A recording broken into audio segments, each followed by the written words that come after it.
미국 최고의 시사 주간지 수석 분석가가 발칵 뒤집어졌습니다.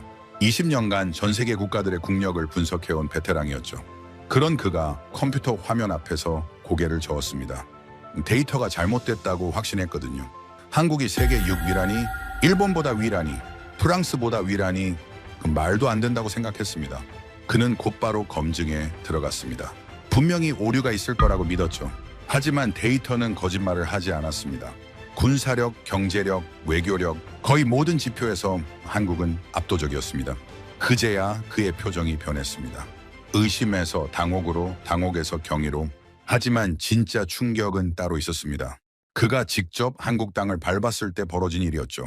70년 전 폐허였던 나라가 어떻게 세계 열강과 어깨를 나란히 하게 됐는지, 그 비밀을 파헤치던 그는 예상치 못한 것을 발견했습니다. 바로 자신의 외조부였죠. 한국전쟁에 참전했던 외조부가 왜 그토록 한국을 특별하다고 했는지, 그 이유를 70년 만에 알게 된 겁니다. 도대체 한국에는 어떤 비밀이 숨겨져 있었던 걸까요?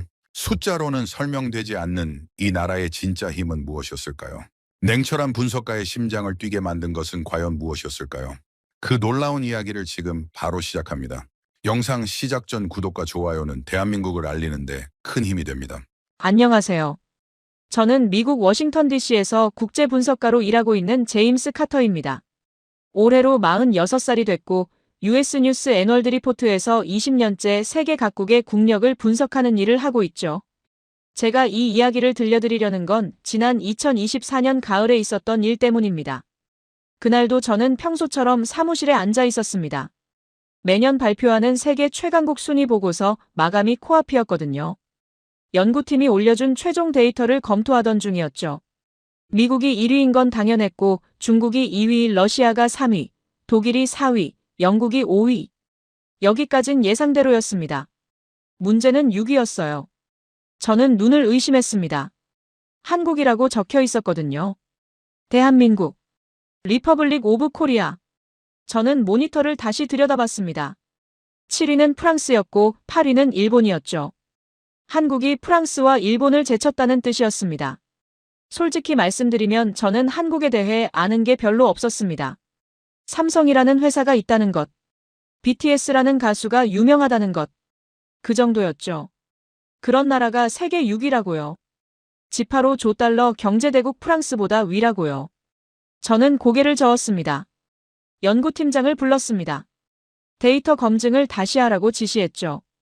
제가 이렇게 신중할 수밖에 없었던 이유가 있었습니다. 10년 전 일이었어요. 당시 저는 중국 경제가 미국을 추월할 거라는 보고서를 냈습니다. 자신만만했죠. 하지만 보기 좋게 빗나갔습니다. 중국 경제는 거품이었고 저는 업계의 웃음거리가 됐어요. 그 이후로 저는 아시아 국가들을 경계하게 됐습니다.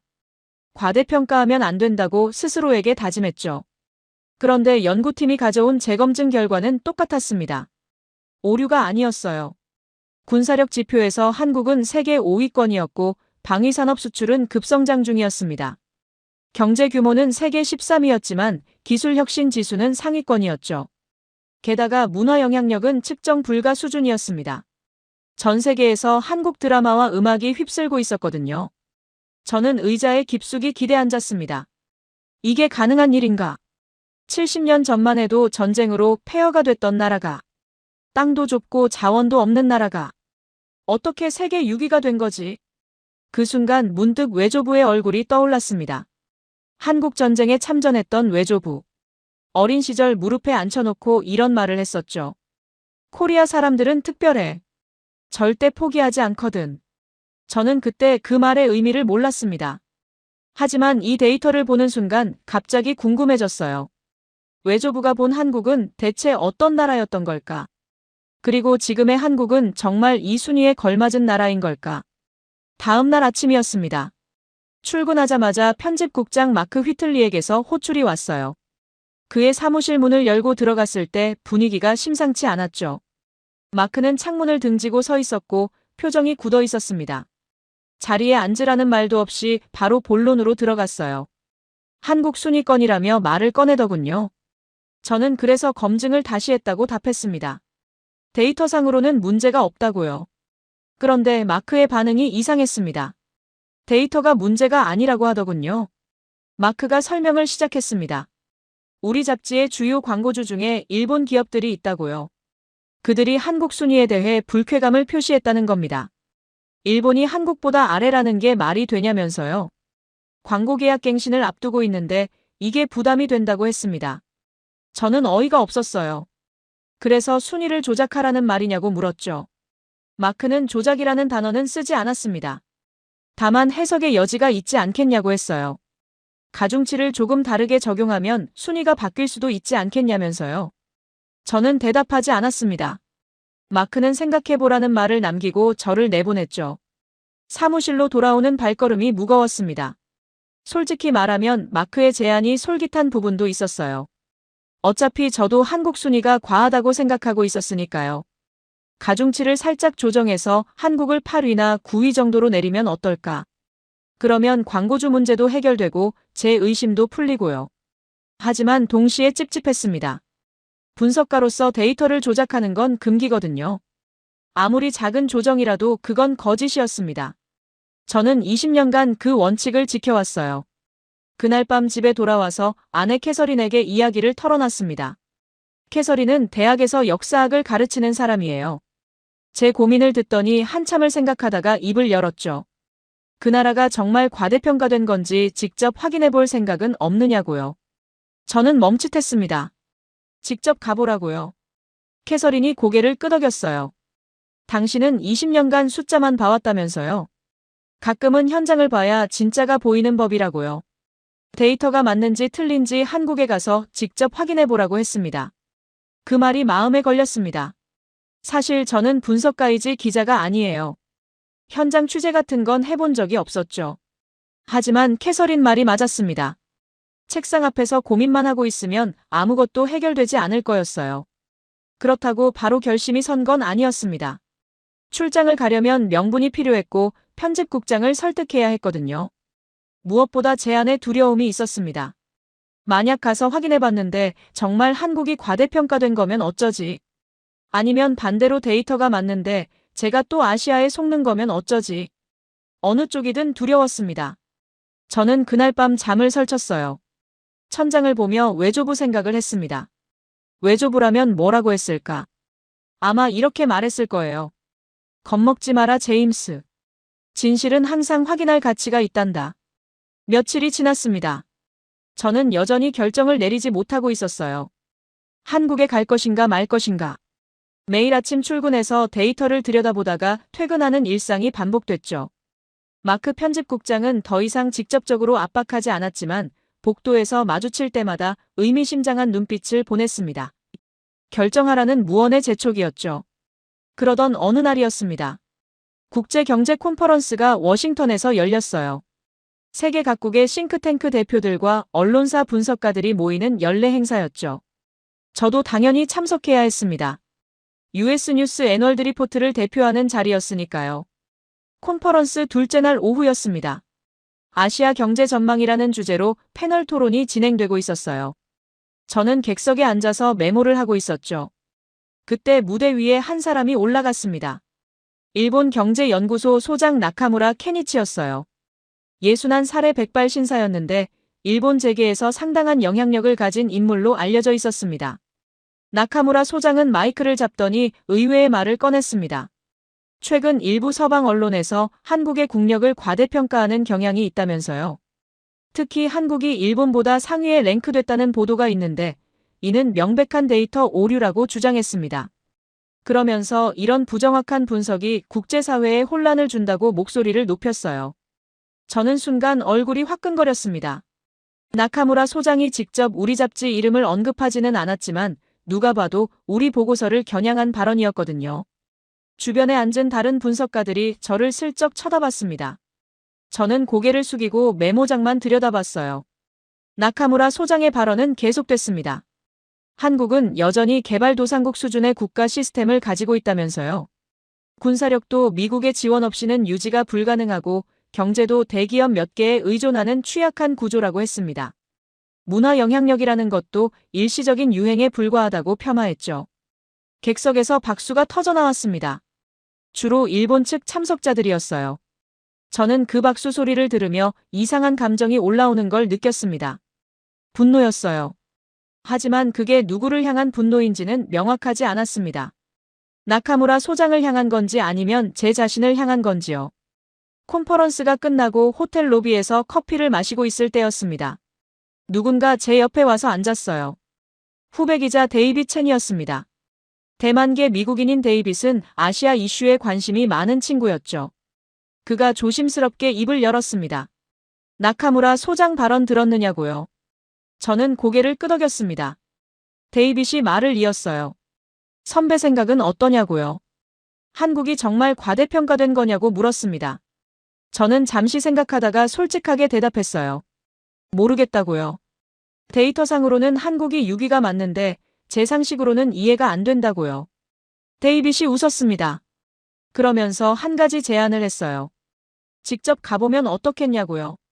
자기는 대만에서 자랐는데 한국에 몇 번 가본 적이 있다면서요.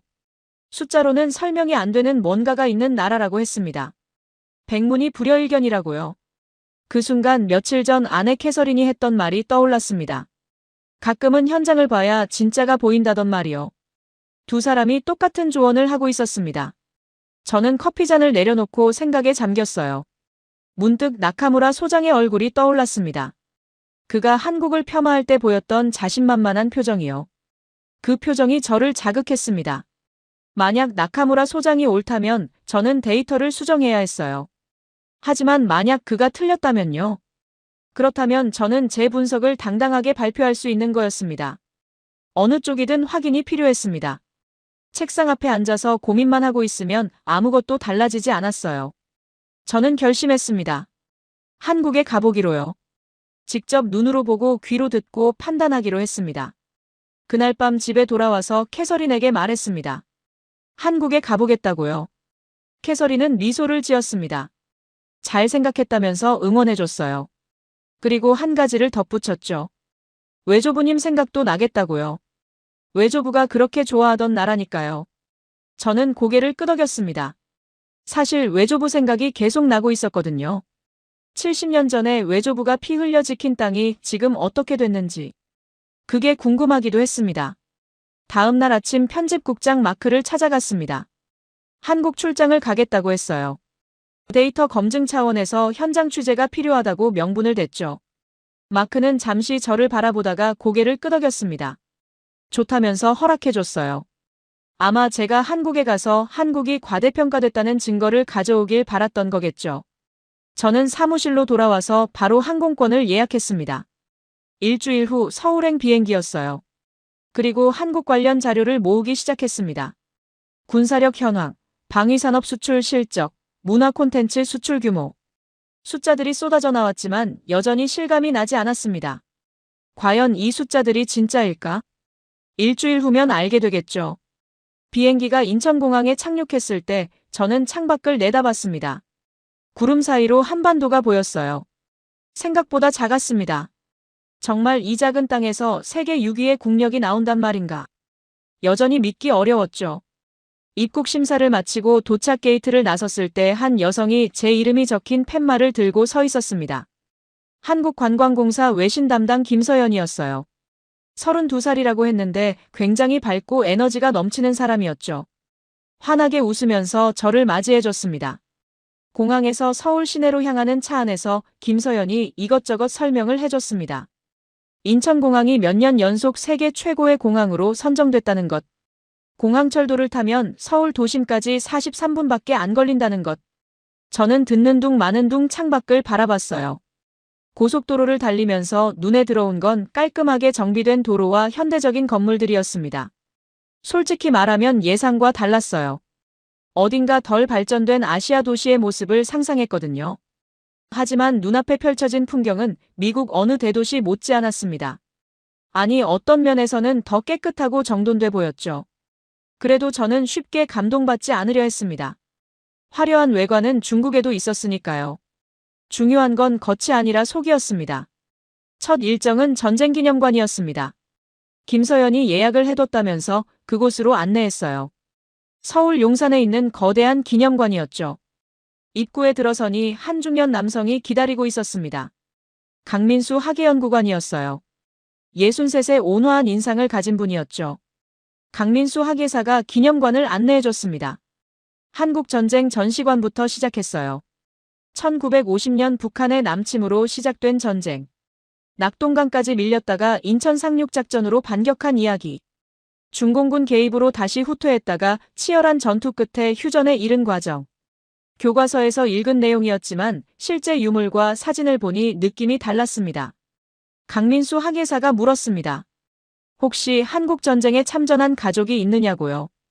저는 잠시 망설이다가 대답했습니다. 외조부가 참전했다고요.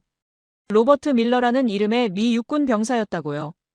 강민수 학예사의 눈이 반짝였습니다. 그러면서 자기가 한번 알아보겠다고 했어요. 참전 용사 기록 보관소에 자료가 있을 수도 있다면서요. 저는 그냥 고맙다고만 했습니다. 솔직히 큰 기대는 하지 않았어요. 70년도 더 된 기록이 남아있을 리가 없다고 생각했거든요. 전시관을 계속 둘러봤습니다. 한국전쟁 이후 한국이 어떻게 발전해왔는지 보여주는 섹션이 있었어요. 전쟁 직후의 폐허 사진이 먼저 나왔습니다. 건물이라고는 하나도 없는 잿더미였죠. 그 옆에는 현재 서울의 스카이라인 사진이 나란히 걸려 있었습니다. 같은 장소라고는 믿기 어려웠어요. 강민수 학예사가 설명했습니다. 1953년 한국의 1인당 국민소득은 67달러였다고요. 아프리카 최빈국보다도 낮은 수준이었죠. 당시 필리핀보다도 가난했다고 합니다. 메가더 장군이 이 나라가 다시 일어서려면 100년은 걸릴 거라고 했대요. 하지만 70년이 지난 지금 한국의 1인당 국민소득은 3만 달러를 넘습니다. 세계 10위권의 경제대국이 됐죠. 강민수 학예사는 이걸 한강의 기적이라고 부른다고 했습니다. 저는 고개를 끄덕였지만 속으로는 여전히 의문이 있었어요. 경제성장이야 다른 나라도 했잖아요. 중국도 했고 싱가포르도 했고요. 그게 왜 한국만 특별하다는 거지? 그런 생각을 하고 있었습니다. 기념관 투어가 끝날 무렵 옥외 전시장으로 나갔습니다. 거기에는 실제 전투기와 전차들이 전시돼 있었어요. 한국군이 사용했던 무기들이었죠. 그런데 한쪽 구석에 좀 다른 것들이 있었습니다. 최신형 무기들이었어요. K2 흑표 전차와 K9 자주포가 전시돼 있었죠. 강민수 학예사가 설명했습니다. 저것들이 지금 폴란드에 수출되고 있는 무기들이라고요. 한국이 만든 전차가 유럽을 지키고 있다고요. 저는 그 말을 듣고 잠시 멈춰 섰습니다. 한국이 무기 수출국이라고요. 그것도 유럽에다가요. 솔직히 처음 들었을 때는 믿기 어려웠습니다. 한국은 무기를 사는 나라라고 생각했거든요. 미국에서 무기를 수입하는 나라라고요. 그런데 이제는 오히려 수출을 하고 있다니요. 호텔로 돌아오는 길에 차창 밖으로 서울 야경이 보였습니다. 화려한 네온사인과 빌딩 숲이었죠. 김서연이 저녁은 뭘 드시겠냐고 물었습니다. 저는 아무거나 괜찮다고 대답했어요. 하지만 머릿속에서는 다른 생각이 맴돌고 있었습니다. 이 나라가 정말 세계 6위일 수 있을까? 오늘 본 것만으로는 판단하기 어려웠습니다. 하지만 적어도 한 가지는 분명해졌어요. 제가 상상했던 것과 실제 한국은 많이 달랐습니다. 첫날부터 예상이 빗나가고 있었죠. 한국에서의 둘째 날 아침이었습니다. 호텔 조식을 먹고 있는데 전화가 왔어요. 강민수 학예사였습니다. 목소리가 들떠 있었죠. 외조부님 기록을 찾았다면서요. 오늘 시간이 되면 기념관으로 와달라고 했습니다. 저는 솔직히 놀랐습니다. 어제 부탁한 건데 벌써 찾았다고요. 그것도 70년도 넘은 기록을요. 반신반의하면서 기념관으로 향했습니다. 강민수 학예사가 자료실에서 기다리고 있었습니다. 책상 위에 오래된 서류 뭉치가 놓여 있었어요. 누렇게 바랜 종이들이었죠. 강민수 학예사가 조심스럽게 그 서류를 펼쳤습니다. 미 육군 이병 로버트 밀러.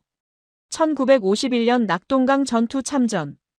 부상으로 후송 후 귀국. 외조부의 기록이 맞았습니다. 저는 그 종이를 들여다보며 할 말을 잃었어요. 외조부의 이름이 공식 문서에 적혀 있는 걸 보는 건 처음이었거든요. 외조부는 제가 10살 때 돌아가셨는데 전쟁 이야기는 거의 하지 않으셨습니다. 그냥 가끔 코리아는 특별한 나라라고만 하셨죠. 강민수 학예사가 추가 자료를 보여줬습니다. 낙동강 전투 당시 사진이었어요. 흑백 사진 속에 젊은 미군 병사들이 참호에 웅크리고 있었습니다. 그 중에 외조부가 있는지는 알 수 없었지만 그 시대의 분위기는 느낄 수 있었어요. 강민수 학예사가 설명을 시작했습니다. 낙동강 전투가 얼마나 치열했는지에 대해서요. 1950년 8월 북한군이 부산까지 밀고 내려왔을 때 한국은 멸망 직전이었다고 합니다. 남은 땅이라고는 부산 주변 좁은 지역뿐이었죠. 그때 미군과 한국군이 낙동강을 사이에 두고 최후의 방어선을 쳤다고요. 외조부도 그 전투에 참여했던 겁니다. 20살도 안 된 나이에 바다 건너 낯선 나라에 와서 총을 들었던 거죠. 왜 그랬을까요? 외조부는 한 번도 그 이유를 말해주지 않았습니다. 강민수 학예사가 한 가지 더 보여줬습니다. 한국 정부가 참전 용사들에게 보낸 감사장이었어요. 외조부 이름 앞으로 발송된 거였죠. 날짜를 보니 1990년이었습니다. 외조부가 돌아가시기 5년 전이었어요. 저는 그 감사장을 한참 들여다봤습니다. 대한민국 정부와 국민은 로버트 밀러 씨의 희생과 헌신에 깊은 감사를 표합니다. 당신의 용기 덕분에 오늘의 대한민국이 존재합니다. 그런 내용이었죠. 문득 궁금해졌습니다. 외조부가 이 감사장을 받았을 때 어떤 기분이었을까요? 자신이 목숨 걸고 지킨 나라가 어떻게 됐는지 알고 있었을까요? 아마 알고 계셨겠죠. 외조부는 뉴스를 열심히 보시는 분이었으니까요. 강민수 학예사가 말했습니다. 참전 용사분들은 한국인들에게 은인이라고요. 그분들이 피 흘려 지켜준 덕분에 오늘의 한국이 있는 거라고요. 한국인들은 그걸 절대 잊지 않는다고 했습니다. 저는 고개를 끄덕였습니다. 하지만 솔직히 말하면 아직 완전히 와닿지는 않았어요. 70년 전 전쟁과 지금의 한국이 어떻게 연결되는지 머리로는 이해했지만 가슴으로는 느끼지 못하고 있었거든요. 강민수 학예사가 제안을 했습니다. 시간이 되면 낙동강 전적지에 가보는 게 어떻겠냐고요. 외조부가 실제로 싸웠던 곳이니까요. 마지막 날 일정이 비어 있다면 안내해주겠다고 했습니다. 저는 생각해보겠다고 대답했습니다. 솔직히 그때는 그렇게까지 할 필요가 있나 싶었거든요. 저는 관광하러 온 게 아니라 데이터 검증하러 온 거였으니까요. 감상에 빠질 시간이 없었습니다. 하지만 자료실을 나오면서 이상한 기분이 들었습니다. 외조부가 어린 저를 무릎에 앉히고 했던 말이 자꾸 떠올랐거든요. 코리아 사람들은 특별해 제임스. 절대 포기하지 않거든. 그 말투가 아직도 귀에 생생했습니다. 외조부는 왜 그렇게 말씀하셨을까요? 단순히 자신이 싸운 나라라서 그랬던 걸까요? 아니면 뭔가 더 깊은 이유가 있었던 걸까요? 저는 문득 그게 궁금해졌습니다. 호텔로 돌아가는 차 안에서 김서연이 오후 일정을 확인했습니다. 내일 창원에 있는 방위산업단지를 방문할 예정이라고요. K 전차를 만드는 공장을 직접 볼 수 있다고 했습니다. 저는 알겠다고 대답했습니다. 하지만 머릿속에서는 여전히 외조부 생각이 맴돌고 있었어요. 어쩌면 이번 출장이 단순한 데이터 검증 이상의 의미가 있을지도 모른다는 생각이 스쳐 지나갔습니다. 셋째 날 아침 일찍 서울을 출발했습니다. KTX라는 고속철도를 타고 경상남도 창원으로 향했죠. 서울에서 창원까지 2시간 반이 걸렸습니다. 고속철도가 시속 300km로 달리는 동안 저는 창밖 풍경을 바라봤어요. 산과 들과 도시가 번갈아 나타났습니다. 창원역에 도착하니 한 남성이 기다리고 있었습니다.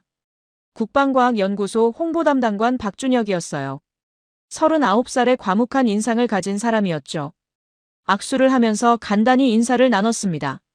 박준혁이 차를 몰고 우리를 방위산업단지로 데려갔습니다. 가는 길에 간단한 설명을 해줬어요. 창원은 한국방위산업의 심장이라고요. 전차, 자주포, 장갑차 등 지상 무기 대부분이 이곳에서 만들어진다고 했습니다. 방위산업단지 입구에는 철저한 보안 검색이 있었습니다. 신분증 확인, 소지품 검사, 촬영 장비 제한. 군사시설이니 당연한 절차였죠. 검색을 마치고 내부로 들어갔습니다. 첫 번째로 방문한 곳은 K 흑표 전차 생산 라인이었어요. 거대한 공장 건물 안에 조립 중인 전차들이 줄지어 있었습니다. 철제 차체가 컨베이어 벨트 위에서 움직이고 있었고 수백 명의 기술자들이 분주하게 작업하고 있었죠. 현대로템 수석 엔지니어 이창호가 우리를 맞이했습니다. 51살의 과묵한 장인 스타일이었어요. 헬멧과 보안경을 나눠주더니 생산 라인을 직접 안내해줬습니다. 이창호 수석이 설명을 시작했습니다. K 흑표 전차는 세계 최고 수준의 성능을 가진 3세대 전차라고요. 복합장갑, 자동장 전장치, 피하식 별장치 등 최첨단 기술이 집약돼 있다고 했습니다. 특히 파워팩이라고 불리는 엔진과 변속기 조합은 한국이 독자 개발한 거라고 강조했어요. 저는 질문을 던졌습니다. 다른 나라들도 좋은 전차를 만들지 않느냐고요. 독일의 레오파드, 미국의 에이브람스 같은 전차들이 있잖아요. K가 그것들과 뭐가 다르냐고 물었습니다. 이창호 수석이 대답했습니다. 성능은 비슷하거나 우리가 약간 앞선다고요. 하지만 진짜 차이는 가격과 납기라고 했습니다. K는 독일 전차보다 30% 저렴하고 납기는 훨씬 빠르다고요. 박준혁이 추가 설명을 해줬습니다. 2022년 러시아가 우크라이나를 침공했을 때 유럽 국가들이 급하게 무기를 찾았다고요. 독일의 전차를 주문하면 5년을 기다려야 했죠. 미국도 우크라이나 지원하느라 여력이 없었고요. 그때 한국이 손을 들었다고 합니다. 이창호 수석이 말을 이었습니다. 폴란드가 K 전차 180대를 주문했을 때 우리는 3개월 안에 첫 물량을 납품했다고요. 유럽 사람들이 처음에는 농담인 줄 알았대요. 3년이 아니라 3개월이라고요. 그런데 진짜로 해냈죠. 저는 그 말을 듣고 잠시 생각에 잠겼습니다. 3개월 만에 전차를 납품한다고요. 그게 가능한 일인가요? 이창호 수석이 제 의문을 읽었는지 설명을 덧붙였습니다. 한국은 70년간 전쟁 준비 상태였다고요. 북한과 휴전 중이기 때문에 언제든 전쟁이 재개될 수 있었죠. 그래서 무기 생산 라인을 24시간 가동할 수 있는 체제를 유지해왔다고 합니다. 비상시에 대비한 생산 역량이 항상 준비돼 있었던 거죠. 그 말이 묘하게 마음에 와닿았습니다. 슬픈 역사가 역설적으로 강점이 된 거였어요. 전쟁의 위협 속에서 살아온 70년이 세계 최고의 방산 역량을 만들어낸 거죠. 생산 라인 투어를 마치고 회의실에서 잠시 쉬는 시간이 있었습니다. 그때 박준혁이 조용히 말했습니다. 숫자만 보면 이해하기 어려울 수도 있다고요. 하지만 직접 보면 알게 될 거라고요. 왜 유럽이 한국 무기를 선택했는지. 저는 고개를 끄덕였습니다. 솔직히 인정할 수밖에 없었어요. 눈앞에서 직접 본 생산 라인은 어떤 데이터보다 강력한 증거였습니다. 이 정도 시스템을 갖춘 나라가 세계 6위라는 게 과연 과대평가일까요? 공장을 나서면서 마지막으로 완성된 K 전차 한 대를 가까이서 봤습니다. 검은색 차체에 태극 마크가 선명했죠. 55톤짜리 강철 덩어리가 묵직하게 앉아 있었습니다. 이게 지금 유럽으로 건너가 자유세계를 지키고 있다니. 이상한 감동이 밀려왔습니다. 서울로 돌아오는 KTX 안에서 저는 노트를 꺼냈습니다. 오늘 본 것들을 정리하기 시작했어요. 하지만 펜이 쉽게 움직이지 않았습니다. 뭔가 큰 것을 봤다는 건 알겠는데 아직 완전히 정리가 안 됐거든요. 생각이 복잡했습니다. 넷째 날 저녁이었습니다. 호텔방에서 화상 인터뷰를 준비하고 있었어요. 상대방은 폴란드 육군 대령 야체크 코발스키였습니다. 2022년 K방산 도입 당시 실무 담당자였던 인물이죠. 박준혁이 연결해준 인터뷰였습니다. 노트북 화면에 야체크 대령의 얼굴이 나타났습니다. 48살의 군인다운 인상이었죠. 짧게 깎은 머리와 날카로운 눈빛이 인상적이었습니다. 시간이 늦은 폴란드에서 인터뷰에 응해줘서 감사하다고 먼저 인사를 건넸습니다. 야체크 대령이 고개를 끄덕였습니다. 한국에 대해 이야기할 수 있는 기회라면 언제든 환영한다고요. 그리고 바로 본론으로 들어갔습니다. 2022년 2월 러시아가 우크라이나를 침공했을 때 폴란드는 공포에 휩싸였다고 합니다. 우크라이나 바로 옆 나라니까요. 다음 차례가 우리일 수도 있다는 두려움이 엄습했죠. 폴란드 정부는 급히 군비 증강에 나섰습니다. 문제는 무기가 없었다는 거예요. 야체크 대령이 설명했습니다. 폴란드군이 보유한 전차 대부분은 소련제 구형 장비였다고요. 현대전에서는 무용지물이었죠. 새 전차가 필요했습니다. 급하게요. 처음에는 독일을 찾아갔다고 합니다. 레오파드 이 전차를 만드는 나라니까요. 하지만 독일의 대답은 실망스러웠죠. 주문하면 5년 후에 납품할 수 있다고 했대요. 생산 라인이 느리고 주문이 밀려 있다면서요. 5년이요. 야체크 대령이 한숨을 쉬었습니다. 전쟁은 내일 터질 수도 있는데 무기가 5년 후에 온다니. 그건 농담 같은 대답이었죠. 미국에도 요청했지만 상황은 비슷했습니다. 미국은 우크라이나 지원에 전력을 쏟고 있어서 다른 나라에 신경 쓸 여력이 없었거든요. 그때 누군가 한국을 언급했다고 합니다. 야체크 대령은 솔직히 처음에는 반신반의했다고 했어요. 한국이요?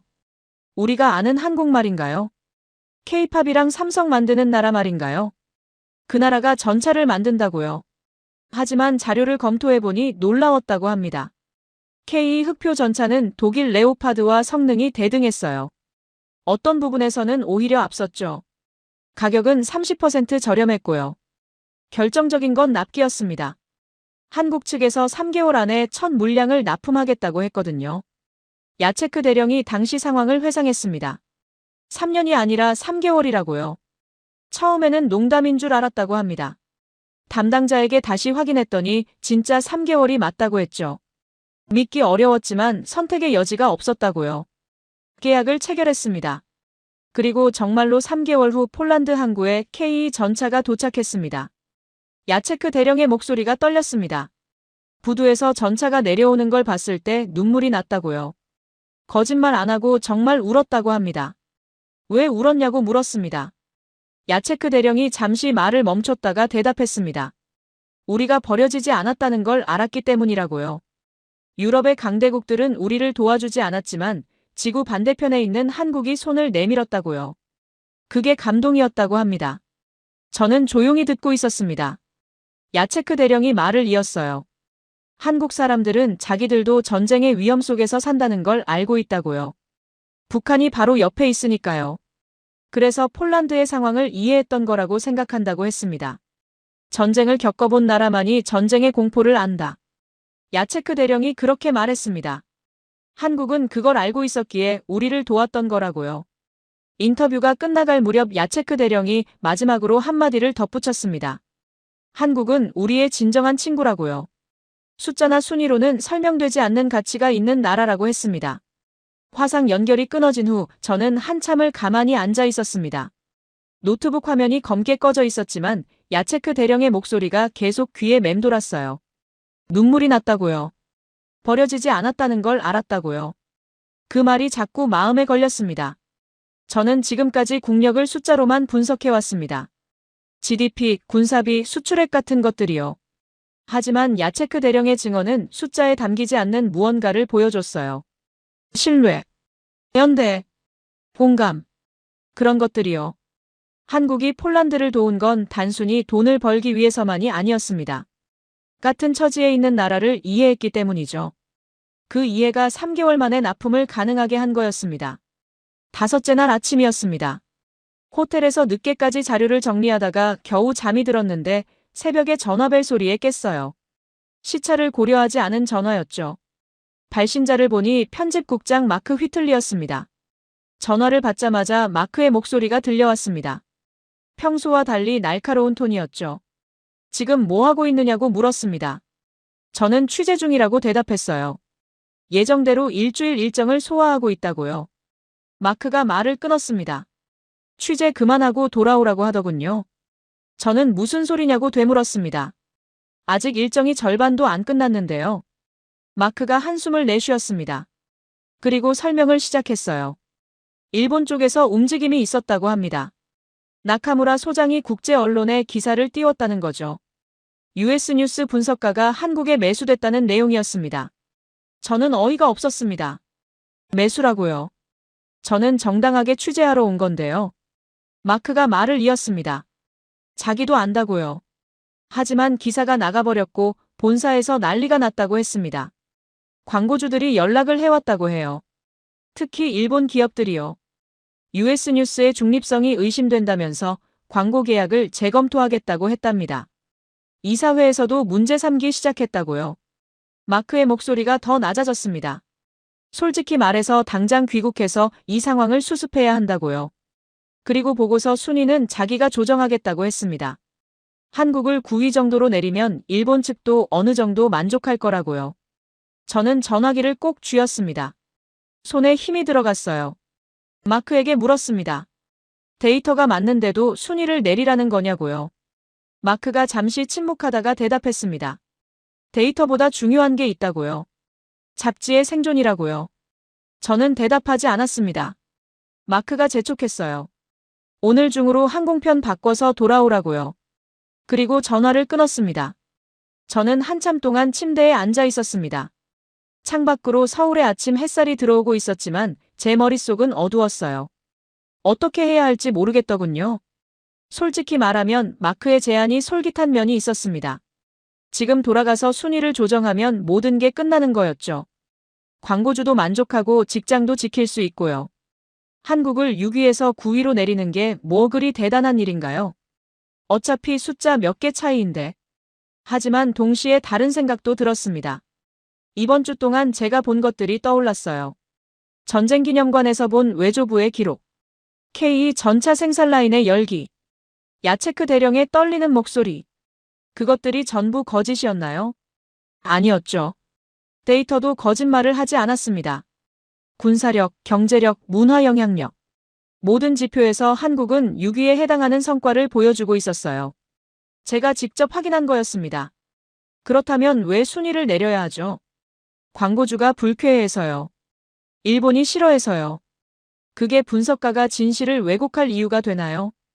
저는 화장실로 가서 세수를 했습니다. 차가운 물이 얼굴에 닿으니까 정신이 좀 맑아졌어요. 거울에 비친 제 얼굴을 봤습니다. 46살의 중년 남자. 20년간 분석가로 살아온 사람. 지금 기로에 서 있었죠. 외조부 생각이 났습니다. 외조부였으면 뭐라고 했을까요? 아마 이렇게 말씀하셨을 거예요. 진실을 말하는 게 두렵냐, 제임스. 그래도 진실은 진실이다. 저는 깊은 숨을 내쉬었습니다. 아직 결정을 내리지 못했지만 적어도 한 가지는 분명해졌어요. 지금 당장 돌아가지는 않겠다는 거였죠. 남은 일정을 마저 소화하고 결정해도 늦지 않았습니다. 아침을 먹으러 내려갔을 때 김서연이 기다리고 있었습니다. 오늘 일정을 확인하려고요. 저는 아무렇지 않은 척 대답했습니다. 예정대로 진행하자고요. 김서연이 고개를 갸웃했습니다. 표정이 안 좋아 보인다면서 괜찮으냐고 물었어요. 저는 괜찮다고 대답했습니다. 그냥 잠을 잘 못 잤다고요. 하지만 속으로는 마크의 말이 계속 맴돌았습니다. 데이터보다 중요한 게 있다고요. 잡지의 생존이라고요. 정말 그런 걸까요? 생존을 위해 진실을 포기해도 되는 걸까요? 오늘 일정은 조지아 대사관 참사관을 만나는 거였습니다. 한국과 특별한 관계가 있다는 나라라고 들었어요. 어떤 이야기가 나올지 궁금하기도 하고 두렵기도 했습니다. 제가 듣는 이야기가 많아질수록 결정은 더 어려워질 테니까요. 조지아 대사관 참사관을 만나기로 한 약속은 오후였습니다. 오전에는 특별한 일정이 없었어요. 저는 호텔방에 혼자 남아서 생각에 잠겼습니다. 마크 편집국장의 전화가 계속 머릿속에서 맴돌았거든요. 창밖으로 서울 도심이 보였습니다. 높은 빌딩들과 바쁘게 움직이는 사람들이요. 저는 그 풍경을 바라보면서 스스로에게 질문을 던졌습니다. 정말 한국이 세계 6위가 맞는 걸까요? 내가 보고 있는 게 진짜일까요? 10년 전의 기억이 떠올랐습니다. 당시 저는 중국 경제가 미국을 추월할 거라는 보고서를 발표했었죠. 자신만만했습니다. 데이터가 그렇게 말하고 있었으니까요. 하지만 결과는 참담했어요. 중국 경제는 제가 예측한 것처럼 성장하지 않았습니다. 거품이 꺼지면서 제 예측은 완전히 빗나갔죠. 그 이후로 저는 업계에서 웃음거리가 됐습니다. 아시아 과대평가 전문가라는 별명까지 붙었어요. 그 트라우마가 아직도 남아 있었습니다. 지금 또 같은 실수를 반복하는 건 아닐까요? 한국에 와서 좋은 것만 보고 있는 건 아닐까요? 저는 노트북을 열고 데이터를 다시 들여다봤습니다. 한국의 군사력 지표, 방위산업 수출 실적, 경제 성장률, 문화 콘텐츠 수출액. 숫자들이 화면에 가득 찼지만 갑자기 그 숫자들이 믿음직스럽게 느껴지지 않았어요. 숫자는 조작될 수 있습니다. 통계는 해석에 따라 달라질 수 있죠. 어쩌면 한국 정부가 숫자를 부풀린 건 아닐까요? 어쩌면 제가 취재한 사람들이 좋은 면만 보여준 건 아닐까요? 의심이 꼬리를 물었습니다. K 전차 공장도 어쩌면 쇼를 위해 꾸며놓은 것일 수도 있어요. 야체크 대령의 증언도 미리 짜놓은 각본일 수도 있고요. 저는 점점 혼란스러워졌습니다. 호텔방이 답답하게 느껴졌습니다. 밖으로 나가고 싶었어요. 프런트에 전화해서 김서연에게는 잠깐 산책하고 오겠다고 전해달라고 부탁했습니다. 그리고 혼자 호텔을 나섰죠. 서울 거리를 걸었습니다. 특별한 목적지 없이 그냥 걸었어요. 사람들이 바쁘게 지나다녔습니다. 직장인들, 학생들, 관광객들. 다들 자기 일에 몰두하고 있었죠. 한참을 걷다가 작은 분식집 앞에 멈춰 섰습니다. 허름한 가게였어요. 빨간 천막 아래 플라스틱 의자가 놓여 있었죠.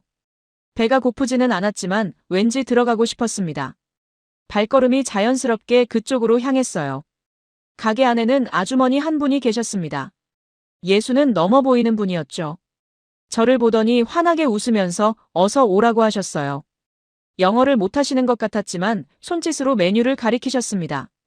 저는 떡볶이와 순대를 시켰습니다. 한국에 와서 처음 먹어보는 음식이었어요. 아주머니가 뚝배기에 담아서 내오셨죠. 빨간 떡볶이와 까만 순대가 김이 모락모락 나고 있었습니다. 한 입 먹어봤습니다. 매웠어요. 눈물이 날 정도로 매웠습니다. 하지만 이상하게 맛있었어요. 계속 손이 갔죠. 아주머니가 웃으면서 물을 가져다 주셨습니다. 가게 안을 둘러봤습니다. 낡은 벽에 사진들이 붙어 있었어요. 오래된 흑백 사진부터 최근 컬러 사진까지. 아주머니의 인생이 담긴 사진들 같았습니다. 젊은 시절 사진, 결혼 사진, 아이들 사진, 손자 사진. 문득 생각이 들었습니다. 이 아주머니도 한국의 역사를 온몸으로 살아온 분이겠구나. 어쩌면 전쟁 직후의 가난을 겪으셨을 수도 있고요. IMF 때 어려움을 겪으셨을 수도 있어요. 하지만 지금 여기서 떡볶이를 팔면서 웃고 계시죠. 저는 음식을 다 먹고 계산을 했습니다. 5,000원이었어요. 미국 돈으로 4달러도 안 되는 금액이었죠. 이 적은 돈으로 이렇게 맛있는 음식을 먹을 수 있다니. 이상하게 감동이 밀려왔습니다. 가게를 나서면서 아주머니가 손을 흔들어 주셨어요. 또 오라고요. 저는 고개를 숙여 인사하고 거리로 나왔습니다. 걸으면서 생각했습니다. 조금 전까지 저는 한국을 의심하고 있었어요. 모든 게 가짜일 수도 있다고요. 하지만 방금 만난 아주머니는 가짜가 아니었습니다. 그 웃음도, 그 음식도, 그 따뜻함도요. 어쩌면 제가 너무 복잡하게 생각하고 있었던 건지도 모릅니다.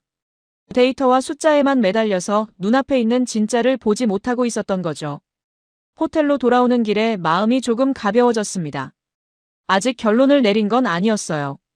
하지만 적어도 한 가지는 분명해졌습니다. 섣불리 판단하지 말자. 끝까지 보고 결정하자. 그렇게 다짐했습니다. 오후에 조지아 대사관 참사관 니노 게오르기아제를 만났습니다. 서울 한남동에 있는 조지아 대사관에서였죠. 37살의 젊은 외교관이었는데 유창한 영어를 구사했습니다. 니노 참사관이 먼저 입을 열었습니다. 한국에 대해 이야기할 수 있어서 기쁘다고요. 조지아 사람들에게 한국은 특별한 나라라면서요. 저는 궁금했습니다. 왜 특별하냐고 물었죠. 니노 참사관이 설명을 시작했습니다. 조지아는 작은 나라라고요. 인구 370만 명의 소국이죠. 역사적으로 러시아 제국과 소련의 지배를 받았습니다. 수백 년간 수탈당하고 억압받았어요. 소련이 붕괴된 후 조지아는 독립했습니다. 하지만 문제가 있었죠. 전 세계가 조지아를 그루지아라고 불렀던 겁니다. 러시아식 발음이었어요. 조지아 사람들에게 그건 치욕이었습니다. 식민 지배의 흔적이니까요. 조지아 정부는 전 세계에 호소했습니다. 제발 우리를 조지아라고 불러달라고요. 그루지아가 아니라 조지아로요. 하지만 대부분의 나라들은 반응이 없었습니다. 귀찮다는 듯이 무시했죠. 러시아 눈치를 보는 나라들도 있었고요. 그때 한국이 나섰습니다. 니노 참사관의 목소리가 떨렸어요. 2020년 한국 정부가 공식적으로 표기를 바꿨다고요. 그루지아에서 조지아로요. 전 세계에서 가장 먼저요. 저는 왜냐고 물었습니다. 한국이 왜 그렇게 했냐고요. 조지아와 한국은 지리적으로도 멀고 역사적 연결점도 별로 없잖아요. 니노 참사관이 미소를 지었습니다. 그게 바로 한국이 특별한 이유라고요. 한국은 조지아의 아픔을 이해했다고 합니다. 왜냐하면 한국도 비슷한 경험을 했으니까요. 한국은 일본의 식민 지배를 받았습니다. 35년간요. 그 기간 동안 한국인들은 일본식 이름을 강요받았고 한국어를 쓰지 못하게 됐죠. 자신들의 정체성을 빼앗긴 거예요. 그래서 한국인들은 누군가 자기 이름으로 불리고 싶어하는 마음을 이해했던 겁니다. 니노 참사관이 말을 이었습니다. 한국 정부에서 조지아 대사에게 전달한 메시지가 있었다고요. 우리는 당신들의 아픔을 압니다. 우리도 이름을 빼앗긴 적이 있으니까요. 이제부터 우리는 당신들을 조지아라고 부르겠습니다. 저는 그 말을 듣고 한참 동안 아무 말도 하지 못했습니다. 외교라는 게 원래 이런 건가요? 이해관계가 없는데도 손을 내미는 거요. 아무런 데가 없이 상대방의 아픔에 공감하는 거요. 니노 참사관이 추가 이야기를 들려줬습니다. 그 이후로 조지아는 한국에 특별한 혜택을 주기로 했다고요. 비자 면제요. 한국인은 조지아에 비자 없이 1년간 체류할 수 있습니다. 일하거나 공부해도 되고요. 1년이 지나면 옆 나라 갔다가 다시 들어오면 리셋됩니다. 사실상 무기한 체류가 가능한 거죠. 이 혜택은 미국인도 유럽인도 일본인도 받지 못합니다. 오직 한국인에게만 주어지는 거예요. 왜냐고요? 니노 참사관이 대답했습니다. 한국이 우리의 진정한 친구이기 때문이라고요. 저는 고개를 끄덕였습니다. 이제야 조금 이해가 됐어요. 한국의 국력은 단순히 돈이나 무기만으로 측정되는 게 아니었습니다. 신뢰와 공감이라는 보이지 않는 자산이 있었죠. 인터뷰를 마치고 대사관을 나서면서 니노 참사관이 마지막으로 한마디를 덧붙였습니다. 한국은 강한 나라입니다. 하지만 강한 것보다 더 중요한 건 좋은 나라라는 거예요. 한국은 좋은 나라입니다. 그 말이 오래도록 마음에 남았습니다. 좋은 나라. 그게 무슨 뜻일까요? 저는 걸으면서 생각했습니다. 강한 나라는 많습니다. 미국도 강하고 중국도 강하고 러시아도 강하죠. 하지만 좋은 나라는요? 약자의 아픔에 공감하고 대가 없이 손을 내미는 나라는요? 그런 나라가 얼마나 될까요? 어쩌면 그게 한국이 세계 6위인 진짜 이유일지도 모릅니다. 숫자에는 담기지 않는 가치요. 데이터로는 측정할 수 없는 신뢰요. 그런 것들이 한국을 특별하게 만드는 건 아닐까요? 호텔로 돌아오는 차 안에서 김서연이 내일 일정을 확인했습니다. CJ E&M 방문과 한식당 대표 인터뷰가 예정돼 있다고요. 한국의 소프트 파워를 직접 볼 수 있을 거라고 했습니다. 저는 알겠다고 대답했습니다. 하지만 머릿속에서는 니노 참사관의 말이 계속 맴돌았어요. 한국은 좋은 나라입니다. 그 말이요. 6째 날이었습니다. 오전에는 CJ E&M을 방문했어요. 한류 콘텐츠를 제작하고 수출하는 회사죠. 서울 상암동에 있는 거대한 사옥이었습니다. 김서연이 안내를 맡았고 회사 관계자가 시설을 보여줬어요. 스튜디오를 둘러봤습니다. 드라마 촬영장, 음악 프로그램 세트, 편집실. 모든 게 최첨단 장비로 갖춰져 있었죠. 관계자가 설명했습니다. 여기서 만든 콘텐츠가 전 세계 190개국으로 수출된다고요. 저는 질문을 던졌습니다. 한국 콘텐츠가 왜 이렇게 인기가 있냐고요. 미국에도 할리우드가 있고 영국에도 BBC가 있잖아요. 한국이 특별한 이유가 뭐냐고 물었습니다. 관계자가 잠시 생각하더니 대답했습니다. 한국 콘텐츠는 감정에 솔직하다고요. 사랑, 가족, 우정. 보편적인 감정을 다루는데 과장 없이 진심을 담는다고 했어요. 전 세계 사람들이 거기에 공감하는 거라고요. 그리고 한 가지를 더 덧붙였습니다. 한국 드라마에는 따뜻함이 있다고요. 밥 먹었어. 어디 아픈데 없어. 이런 대사들이요.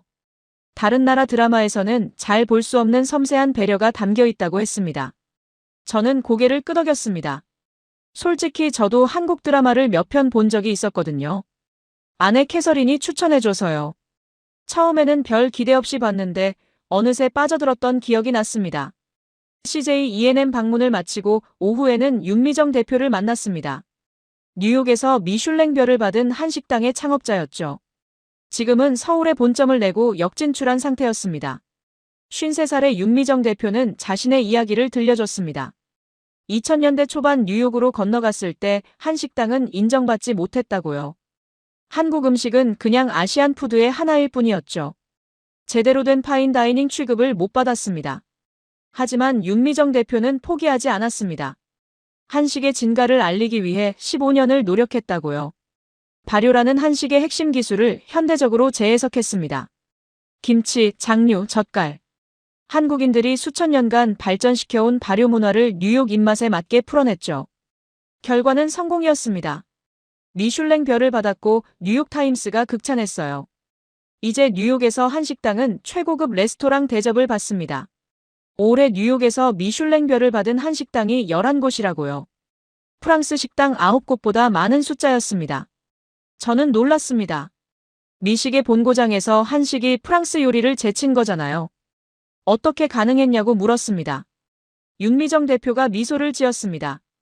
한식에는 철학이 있다고요. 약식동원이라는 말이 있대요.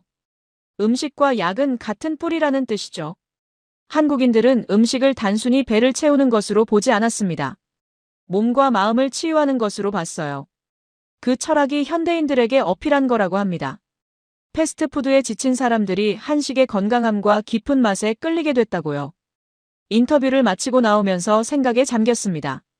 오늘 본 것들이 머릿속에서 연결되기 시작했어요.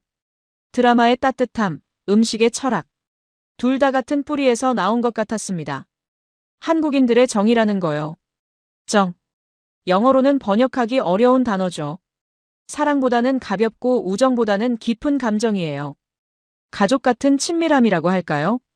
그게 한국 콘텐츠에 녹아있는 것 같았습니다. 김서연이 물었습니다. 오늘 취재가 도움이 됐느냐고요? 저는 고개를 끄덕였습니다. 많은 도움이 됐다고요. 하지만 속으로는 더 복잡한 생각을 하고 있었어요. 한국의 소프트 파워는 분명히 강력했습니다. 데이터로도 확인됐고 현장에서도 느꼈죠. 하드 파워인 군사력도 인상적이었고요.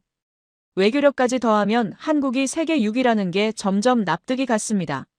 하지만 문제는 따로 있었어요. 뉴욕에서 마크 편집국장이 기다리고 있었습니다. 순위를 내리라는 압박이요. 제가 아무리 확신을 갖더라도 그 압박을 이겨낼 수 있을까요? 내일이면 마지막 날이었습니다. 남은 일정은 이노스페이스 방문이었죠. 민간 우주기업이라고 들었습니다. 그리고 그 후에는 결정을 내려야 했어요. 진실을 쓸 것인가, 타협할 것인가.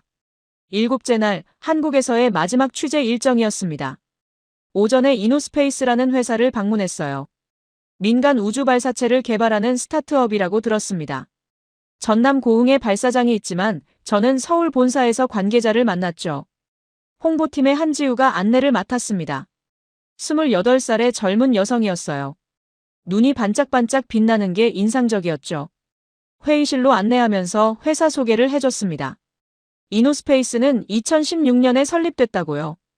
겨우 6년 된 스타트업이었습니다. 그런데 2022년에 독자 기술로 우주 발사체를 쏘아 올리는데 성공했다고요. 세계에서 10번째로 민간 우주 발사 기업을 보유한 나라가 됐다고 합니다. 저는 믿기 어려웠습니다. 우주 발사체요. 그건 미국의 스페이스X나 블루오리진 같은 거대 기업들이나 하는 거 아닌가요? 어떻게 한국의 작은 스타트업이 그걸 해냈죠? 한지우가 설명을 이어갔습니다. 처음에는 다들 불가능하다고 했다고요. 한국은 우주 후발주자였으니까요. 대기업도 아니고 스타트업이 우주 발사체를 만든다고. 미쳤다는 소리를 많이 들었대요. 하지만 창업자와 엔지니어들은 포기하지 않았습니다. 부족한 자금으로 연구를 계속했고 수많은 실패를 겪었죠. 그리고 마침내 성공했습니다. 발사체가 하늘로 솟아오르는 걸 봤을 때 모두가 울었다고요. 저는 왜 그렇게까지 했냐고 물었습니다. 쉬운 길을 가면 될 것을 왜 어려운 길을 선택했냐고요. 한지우가 잠시 생각하더니 대답했습니다. 한국인들은 안 된다는 말을 싫어한다고요. 누가 불가능하다고 하면 오히려 더 하고 싶어진다고 했어요. 그게 한국인의 DNA라고요. 저는 웃음이 나왔습니다. 어디서 많이 들어본 이야기였거든요. 전쟁기념관의 강민수 학예사도 비슷한 말을 했었죠. 한국인들은 절대 포기하지 않는다고요. 한지우가 한 가지 더 보여줬습니다. 회사의 로드맵이었어요. 2030년까지 달 탐사 계획이 있다고요. 민간 기업이 달에 간다고요. 또 불가능해 보이는 목표였습니다. 하지만 이번에는 의심이 들지 않았습니다. 이 사람들은 한 번 해낸 적이 있으니까요. 6년 만에 우주 발사체를 만든 사람들이잖아요. 달에 가겠다고 하면 정말 갈 것 같았습니다. 인터뷰를 마치고 회사를 나서면서 한지우가 물었습니다. 한국에 대한 인상이 바뀌었냐고요. 저는 솔직하게 대답했습니다. 많이 바뀌었다고요. 처음에는 의심했는데 이제는 인정하게 됐다고요. 한지우가 미소를 지었습니다. 그리고 한마디를 덧붙였어요. 한국은 아직 성장하는 나라라고요. 지금 보신 건 시작에 불과하다고요. 10년 후, 20년 후에는 더 놀라운 것들을 보게 될 거라고 했습니다. 저는 그 말이 허풍처럼 들리지 않았습니다. 이 나라의 에너지를 직접 느꼈으니까요. 과거의 상처를 딛고 현재의 성과를 이뤄냈고 미래를 향해 달려가고 있었습니다. 호텔로 돌아오는 길에 저는 결심을 굳혔습니다. 진실을 쓰기로요. 한국은 세계 6위가 맞았습니다. 제가 직접 눈으로 보고 귀로 듣고 확인한 거였어요. 마크 편집국장의 압박이 두렵지 않은 건 아니었습니다. 직장을 잃을 수도 있었죠. 하지만 분석가로서 거짓을 쓸 수는 없었어요. 그건 20년간 지켜온 제 원칙에 어긋나는 일이었습니다. 저녁에 아내 캐서린에게 화상통화를 걸었습니다. 그동안 있었던 일들을 이야기해줬어요. 캐서린은 조용히 들었습니다. 그리고 제 결심을 지지해줬죠. 당신이 옳다고 믿는 걸 해요. 캐서린이 그렇게 말했습니다. 어떤 결과가 나오든 당신 편이라고요. 저는 고개를 끄덕였습니다. 그리고 노트북을 열었어요. 보고서 초안을 쓰기 시작했습니다. 한국이 왜 세계 6위인지 제가 직접 확인한 증거들을 하나씩 정리했죠. 내일이면 미국으로 돌아갑니다. 그리고 마크 편집국장과 마주해야 하죠. 하지만 두렵지 않았습니다. 제 손에는 진실이라는 무기가 있었으니까요. 미국으로 돌아오는 비행기 안에서 저는 보고서 초안을 마무리했습니다. 한국이 왜 세계 6위인가? 군사력, 경제력, 소프트 파워, 외교력. 4가지 축으로 분석을 정리했죠. 각각의 영역에서 한국이 보여준 성과와 잠재력을 데이터와 현장 증거로 뒷받침했습니다. 인천공항에서 출발해서 14시간 후 워싱턴 덜레스 공항에 도착했습니다. 집에 가서 짐을 풀고 샤워를 한 뒤 곧바로 사무실로 향했어요. 마크 편집국장에게 보고를 해야 했으니까요. 사무실에 들어서는 순간 분위기가 이상했습니다. 동료들이 저를 쳐다보는 눈빛이 예사롭지 않았어요. 무슨 일이 있었구나. 직감적으로 느꼈습니다. 자리에 앉자마자 후배 기자 데이비 첸이 다가왔습니다. 표정이 굳어 있었죠. 뉴스 봤냐고 물었어요. 저는 뭔 뉴스냐고 되물었습니다. 데이빗이 휴대폰을 보여줬습니다. 국제경제뉴스 사이트였어요. 제목이 눈에 들어왔습니다. US 뉴스 분석가 한국의 매수 의혹. 일본 경제연구소 소장 공식 문제 제기. 심장이 쿵 내려앉았습니다. 나카무라 소장이 정말로 기사를 터뜨린 거였어요. 제가 한국에서 취재하는 동안 그가 언론 플레이를 한 겁니다. 기사 내용을 읽어봤습니다. US 뉴스의 제임스 카터 분석가가 한국 측으로부터 특혜를 받고 한국 순위를 높였다는 의혹이 있다.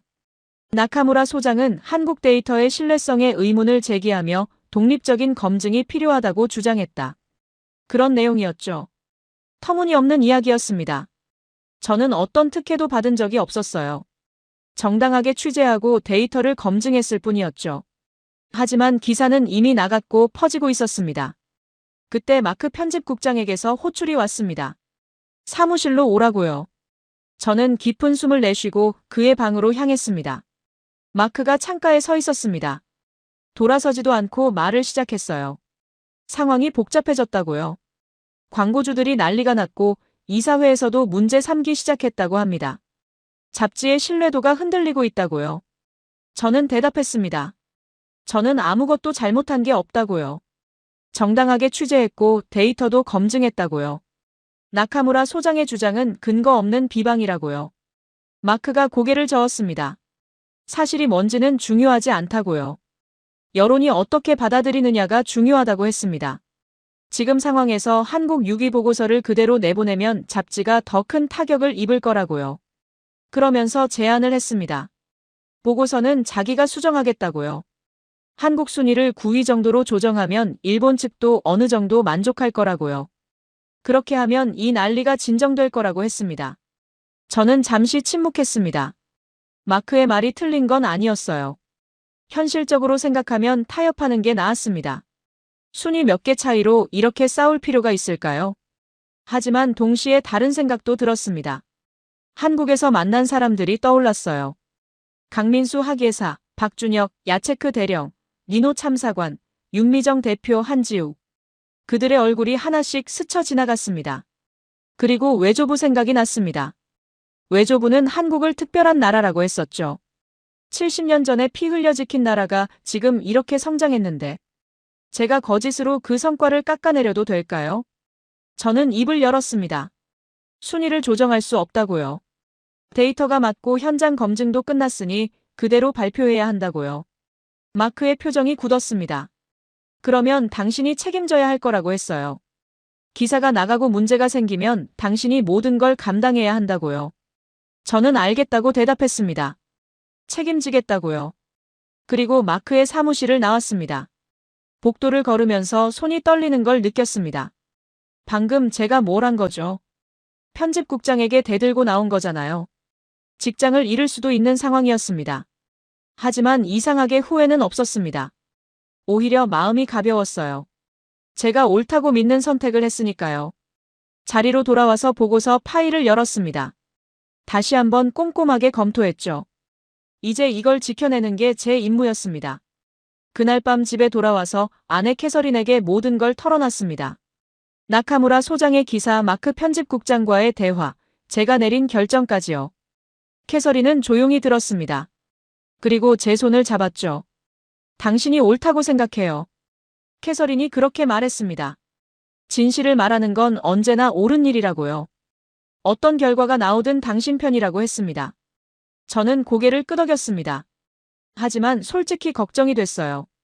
직장을 잃으면 어떻게 될까요? 우리 가족의 생계는요? 캐서린은 대학 교수니까 수입이 있지만 제 월급이 없어지면 생활이 빠듯해질 거였습니다. 캐서린이 제 마음을 읽었는지 말을 이었습니다. 돈은 어떻게든 된다고요. 하지만 양심은 돈으로 살 수 없다고 했어요. 당신이 거짓을 쓰고 평생 후회하면서 사는 것보다 지금 힘들어도 진실을 지키는 게 낫다고요. 저는 캐서린을 안았습니다. 고맙다고 했어요. 당신이 있어서 버틸 수 있다고요. 그날 밤 잠이 오지 않았습니다. 침대에 누워서 천장을 바라봤어요. 내일 어떻게 해야 할지 계속 생각했죠. 마크 편집국장의 말대로 하면 간단했습니다. 순위를 조정하고 조용히 넘어가면 됐어요. 나카무라 소장의 공격도 잦아들 거고 광고주들도 진정될 거였죠. 평화로운 해결책이었습니다. 하지만 그건 거짓이었어요. 데이터가 말하는 진실을 외면하는 거였죠. 분석가로서 20년간 지켜온 원칙을 버리는 거였습니다. 문득 외조부 생각이 났습니다. 외조부도 선택의 기로에 선 적이 있었겠죠. 한국 전쟁에 참전할 때요. 낯선 나라의 전쟁에 목숨을 걸 이유가 뭐가 있었을까요? 그냥 집에 있으면 편했을 텐데요. 하지만 외조부는 같습니다. 왜요? 옳다고 믿었으니까요. 자유를 지키는 게 옳다고 믿었으니까 바다 건너 낯선 땅에서 총을 들었던 거죠. 저도 같은 선택을 해야 했습니다. 편한 길과 옳은 길 사이에서요. 외조부였으면 뭐라고 했을까요? 분명히 이렇게 말씀하셨을 거예요. 옳은 일을 해라, 제임스. 두렵더라도 옳은 일을 해라. 날이 밝았습니다. 저는 아침 일찍 일어나서 커피를 마셨어요. 그리고 결심을 굳혔습니다. 마크 편집국장을 거치지 않고 독립적으로 보고서를 발표하기로요. 사실 저에게는 한 가지 방법이 있었습니다. US 뉴스에는 분석가 개인 명의로 기고문을 낼 수 있는 채널이 있었거든요. 편집국장의 승인 없이도 발표할 수 있는 플랫폼이었죠. 물론 그렇게 하면 마크와 완전히 등지게 되는 거였지만요. 저는 노트북을 열고 기고문 형태로 보고서를 다듬었습니다. 제목은 한국 숫자로 설명되지 않는 초강대국이라고 붙였어요. 데이터 분석과 현장 취재 내용을 결합한 심층 리포트였죠. 오전에 기고문을 제출했습니다. 승인 절차가 있었지만 내용상 문제가 없으면 당일 게재가 가능했어요. 저는 기다렸습니다. 오후 3시쯤 기고문이 올라갔다는 알림을 받았습니다. 웹사이트에 접속해서 확인했죠. 제 이름과 함께 보고서가 게재돼 있었습니다. 심장이 빠르게 뛰었습니다. 이제 돌이킬 수 없었어요. 기사가 세상에 나갔으니까요. 어떤 반응이 올지 모르겠지만 최소한 진실은 말했습니다. 30분 후 마크 편집국장에게서 전화가 왔습니다. 화가 잔뜩 난 목소리였죠. 내가 뭘 한 거냐고 소리를 질렀어요. 왜 허락도 없이 기사를 냈냐고요. 저는 침착하게 대답했습니다. 분석가로서 진실을 발표할 의무가 있다고요. 편집국장이 막으려고 해서 다른 방법을 택한 거라고요. 마크가 말했습니다. 이건 월권이라고요. 징계감이라고요. 저는 알겠다고 대답했습니다. 어떤 처분이든 받아들이겠다고요. 하지만 기사를 내린다고 해도 소용없을 거라고 했어요. 이미 퍼지기 시작했으니까요. 전화를 끊고 나서 저는 깊은 숨을 내쉬었습니다. 주사위는 던져졌어요. 이제 결과를 기다리는 것뿐이었습니다. 기고문이 게재된 후 반응은 예상보다 빨랐습니다. 처음에는 조용했어요. 몇 시간 동안 별다른 움직임이 없었죠. 나카무라 소장 측에서 또 뭔가 터뜨리지 않을까 걱정하면서 모니터만 들여다봤습니다. 그런데 저녁이 되자 상황이 바뀌기 시작했어요. 소셜미디어에서 제 기사가 공유되기 시작한 겁니다. 처음에는 소수였지만 점점 퍼져나갔죠. 첫 번째로 반응한 건 방위산업 전문가들이었습니다. 제가 취재한 K방산 내용이 정확하다면서 공유를 했어요. 폴란드에 전차를 수출한 건 사실이고 3개월 만에 납품한 것도 사실이라고 검증해줬죠. 두 번째로 한류 전문가들이 움직였습니다. 문화 영향력 데이터가 맞다면서요. 뉴욕에서 미슐랭 별 받은 한식당이 11곳이라는 것도 확인해줬고 한국 드라마와 음악의 글로벌 인기도 수치로 뒷받침해줬어요. 밤이 되자 주류 언론들이 움직이기 시작했습니다. 로이터와 AP통신에서 제 기사를 인용한 후속 보도를 냈어요. US 뉴스 분석가가 한국을 세계 6위 강대국으로 평가했다는 내용이었죠.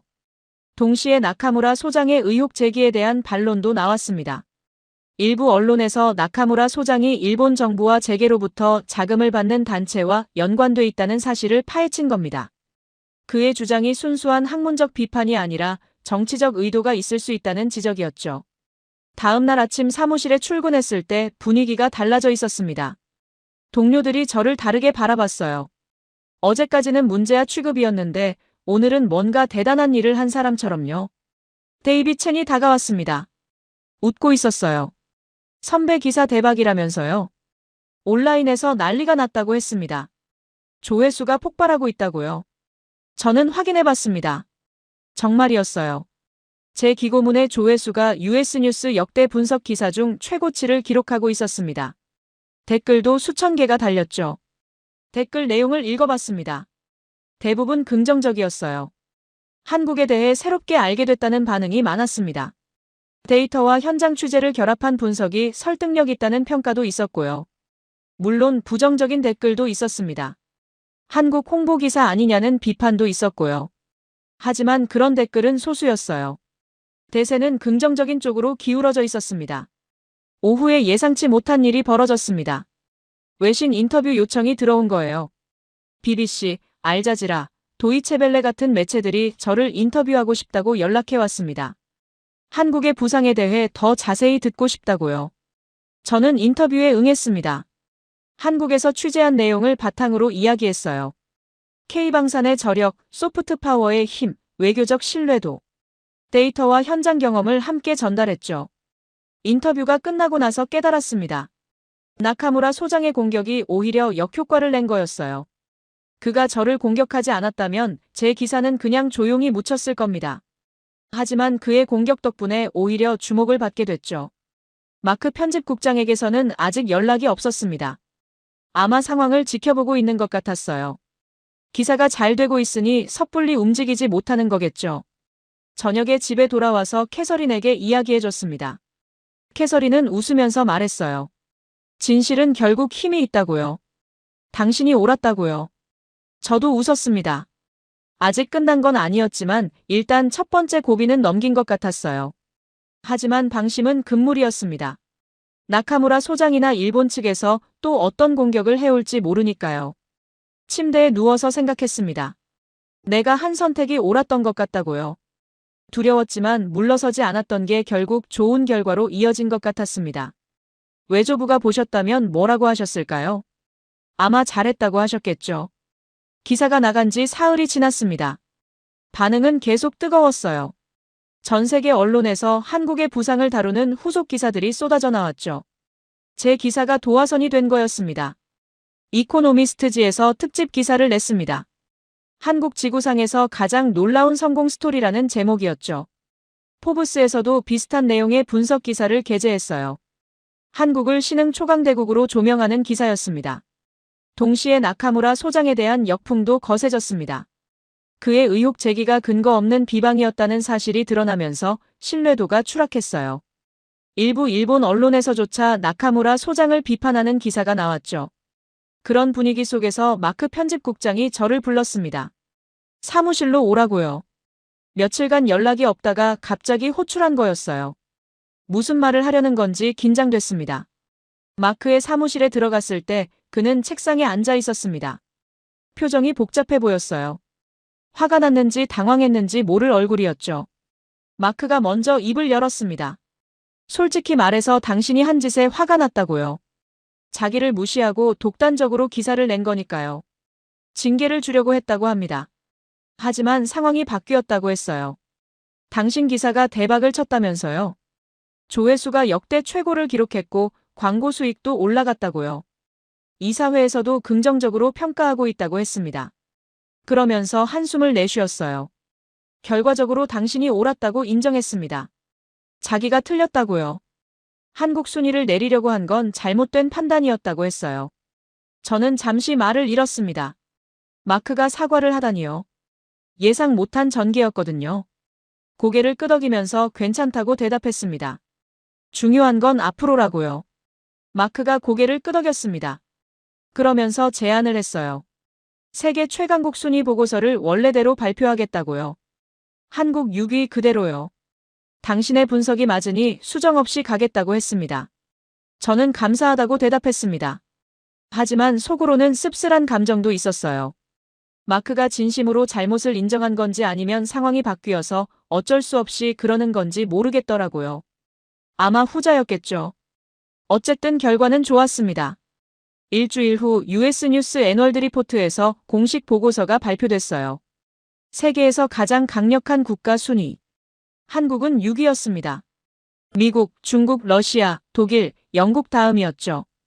보고서 발표 후 반응은 폭발적이었습니다. 전 세계 언론에서 다뤘어요.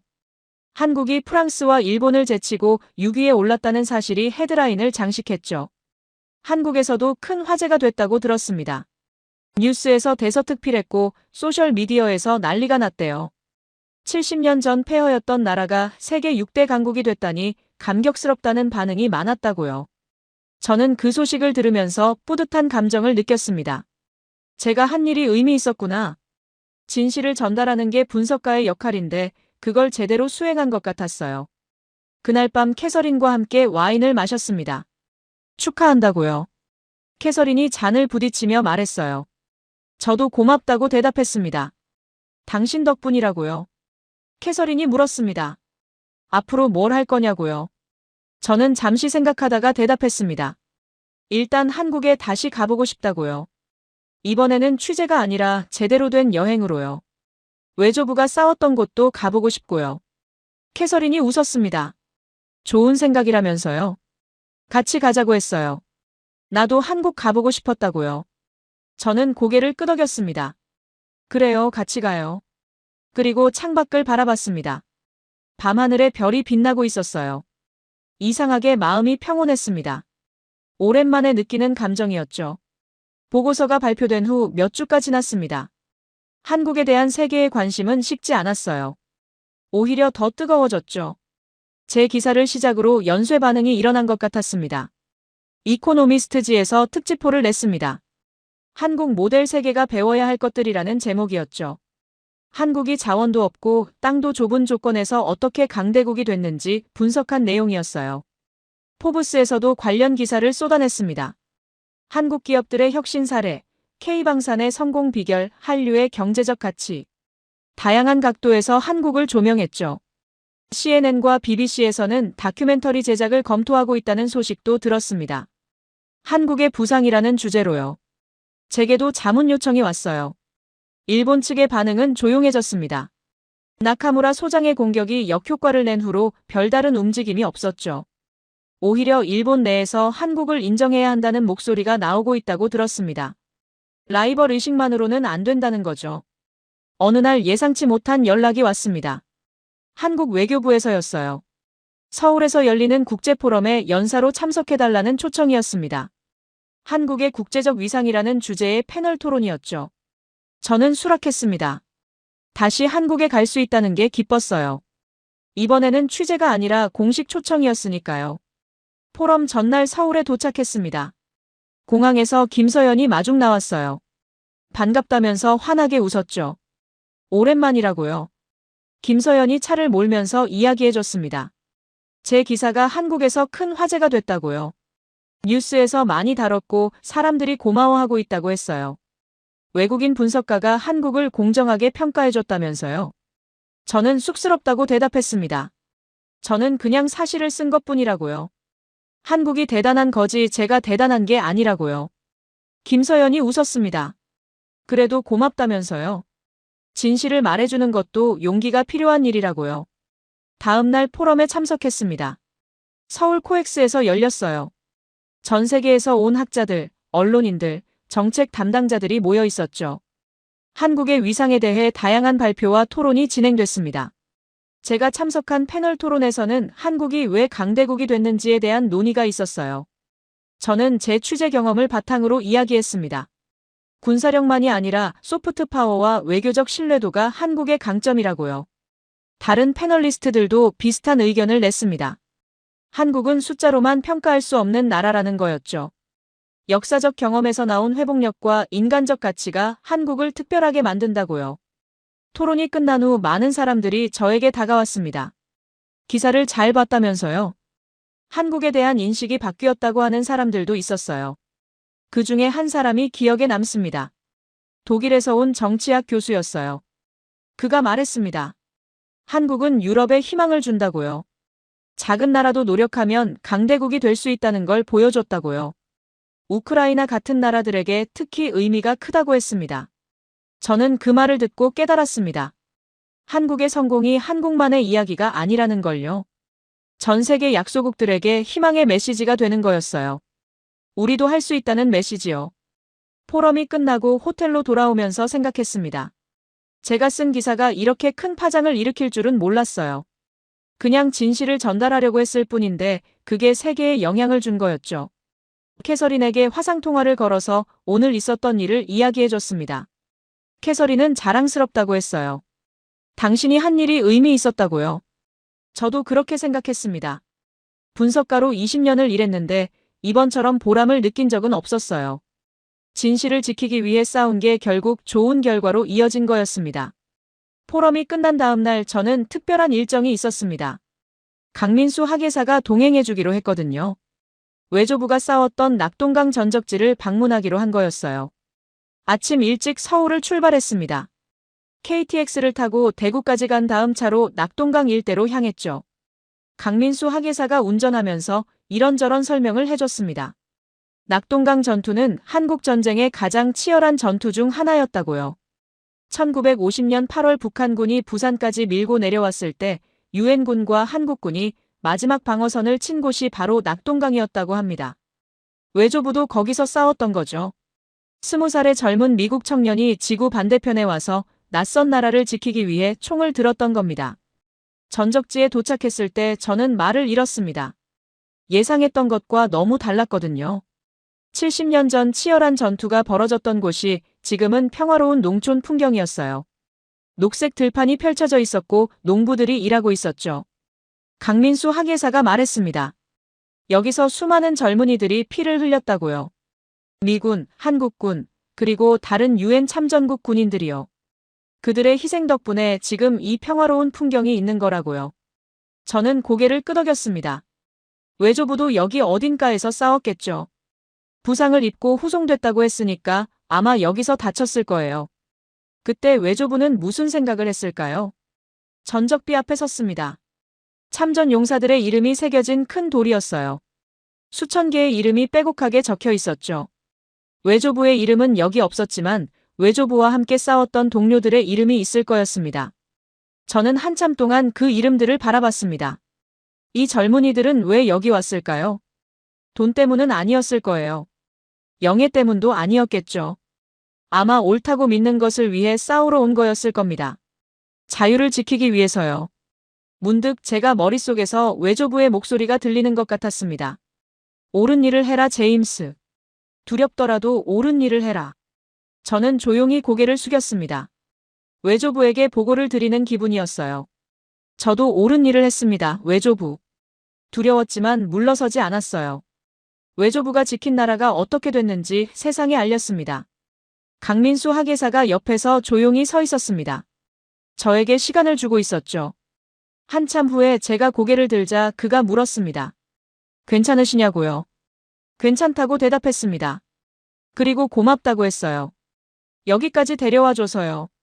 강민수 학예사가 미소를 지었습니다. 저야말로 고맙다면서요.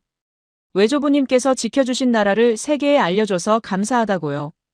전적지를 떠나면서 주변을 다시 한번 둘러봤습니다. 평화로운 들판, 일하는 농부들, 웃으며 뛰어노는 아이들. 70년 전에는 포탄이 날아다니던 곳이었는데 지금은 이렇게 평화로웠어요. 이게 바로 한강의 기적이구나. 저는 그때 처음으로 진심으로 이해했습니다. 폐허에서 일어나 세계 6대 강국이 됐다는 게 무슨 뜻인지요. 숫자로만 봤을 때는 와닿지 않았던 게 이 풍경을 보니까 가슴에 들어왔어요. 외조부가 흘린 피가 헛되지 않았구나. 외조부가 지킨 것들이 결실을 맺었구나. 그 생각에 눈시울이 뜨거워졌습니다. 서울로 돌아오는 차 안에서 강민수 학예사에게 물었습니다. 한국 사람들은 참전 용사들을 어떻게 생각하느냐고요. 강민수 학예사가 대답했습니다. 은인이라고 생각한다고요. 절대 잊지 않는다고요. 해마다 참전 용사분들을 초청해서 감사 행사를 열고 돌아가신 분들의 후손까지 찾아서 고마움을 전한다고 했습니다. 저는 고개를 끄덕였습니다. 한국이 왜 좋은 나라인지 다시 한번 느꼈어요. 받은 은혜를 잊지 않는 나라. 감사할 줄 아는 나라. 그게 한국이었습니다. 한국에서의 모든 일정을 마치고 미국으로 돌아가는 날이 됐습니다. 인천공항에서 출국 수속을 하면서 지난 며칠간의 일들을 떠올렸어요. 포럼 참석, 낙동강 전적지 방문, 그리고 수많은 만남들. 김서연이 공항까지 배웅을 나왔습니다. 헤어지기 전에 작은 선물을 건넸어요. 한국 전통 문양이 새겨진 지갑이었죠. 기념으로 드린다면서요. 저는 고맙다고 했습니다. 그리고 다음에 꼭 다시 오겠다고 했어요. 이번에는 아내와 함께요. 한국을 제대로 여행하고 싶다고요. 김서연이 웃으면서 기다리겠다고 했습니다. 언제든 환영이라고요. 비행기에 올라 자리에 앉았을 때 묘한 감정이 밀려왔습니다. 처음 한국에 왔을 때와 지금은 완전히 달랐거든요. 처음에는 의심과 회의감으로 가득 차 있었어요. 한국이 세계 6위라니 말도 안 된다고 생각했죠. 하지만 지금은 달랐습니다. 직접 보고 듣고 느낀 후에 확신하게 됐어요. 한국은 정말로 대단한 나라였습니다. 숫자로만 설명되지 않는 특별함이 있었죠. 비행기가 이륙하면서 창밖으로 한반도가 보였습니다. 작은 땅이었어요. 지도에서 보면 손톱만 한 크기죠. 하지만 그 작은 땅에서 세계를 놀라게 하는 일들이 일어나고 있었습니다. 14시간의 비행 끝에 워싱턴에 도착했습니다. 공항에 캐서린이 마중 나와 있었어요. 오랜만에 얼굴을 보니 반가웠죠. 안으면서 다녀왔다고 인사했습니다. 집으로 가는 차 안에서 한국에서 있었던 일들을 이야기해줬습니다. 포럼, 전적지 방문, 강민수 학예사와의 대화. 캐서린은 열심히 들었어요. 이야기가 끝나자 캐서린이 말했습니다. 당신이 많이 달라진 것 같다고요. 한국에 가기 전과 후가 다르다고요. 저도 그걸 느끼고 있었습니다. 뭔가 변한 것 같았어요. 구체적으로 뭐라고 설명하기는 어렵지만 세상을 보는 눈이 달라진 느낌이었죠. 집에 도착해서 짐을 풀고 서재로 들어갔습니다. 책상 위에 외조부 사진이 놓여 있었어요. 젊은 시절 군복을 입고 찍은 사진이었죠. 저는 그 사진을 한참 들여다봤습니다. 외조부 저 다녀왔습니다. 외조부가 지키셨던 나라예요. 마음속으로 그렇게 말했습니다. 그 나라가 이제 세계 6대 강국이 됐어요. 외조부의 희생이 헛되지 않았습니다. 다음 날 출근했습니다. 사무실 분위기가 예전과 달랐어요. 동료들이 저를 다르게 대했죠. 존중하는 눈빛이랄까요? 한국 기사 이후로 제 위상이 올라간 것 같았습니다. 마크 편집국장과도 마주쳤습니다. 어색하게 인사를 나눴어요. 서로 할 말이 많았지만 그냥 지나쳤죠. 아직 완전히 화해한 건 아니었지만 적어도 적대적인 관계는 아니었습니다. 오후에 새로운 프로젝트 미팅이 있었습니다. 다음 해 보고서 준비를 위한 거였죠. 회의 중에 마크가 저에게 물었습니다. 아시아 분석은 당신이 계속 맡을 거냐고요. 저는 고개를 끄덕였습니다. 네, 맡겠습니다. 그리고 한 가지를 덧붙였어요. 앞으로는 데이터만 보지 않고 현장도 함께 보겠다고요. 이번 경험에서 많이 배웠다고요. 마크가 고개를 끄덕였습니다. 좋은 자세라면서요. 그렇게 해달라고요. 회의가 끝나고 자리로 돌아오면서 생각했습니다. 10년 전 중국 보고서 실패 이후로 저는 아시아를 두려워했어요. 또 실수할까봐 회피하고 있었죠. 하지만 이제는 달랐습니다. 한국 취재를 통해 자신감을 되찾았어요. 저녁에 집에서 캐서린과 저녁을 먹으면서 이야기를 나눴습니다. 앞으로의 계획에 대해서요. 내년에 한국 다시 가자고 했습니다. 이번에는 진짜 여행으로요.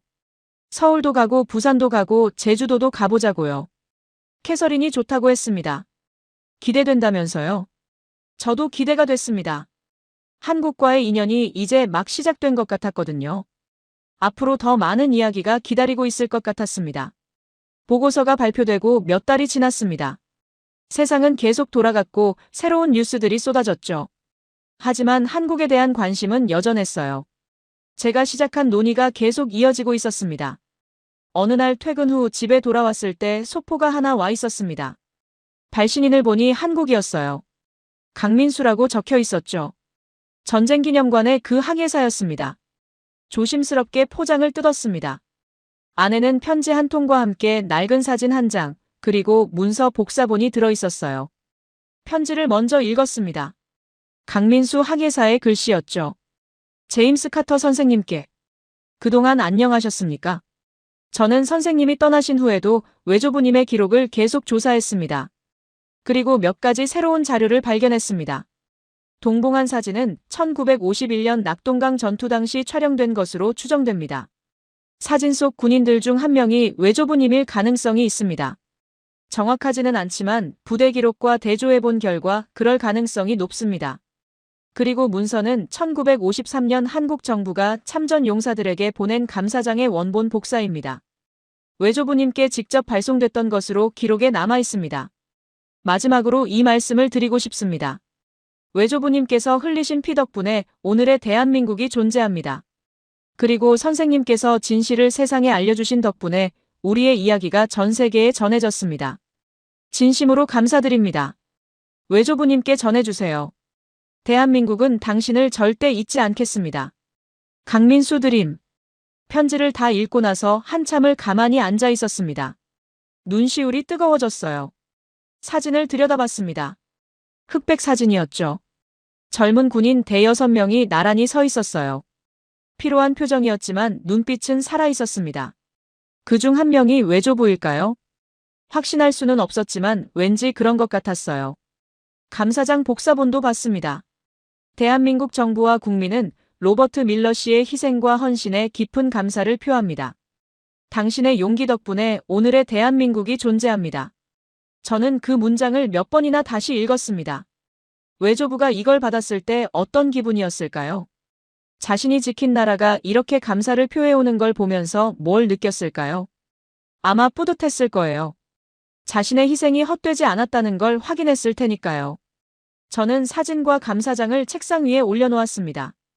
외조부의 젊은 시절 사진 옆에요.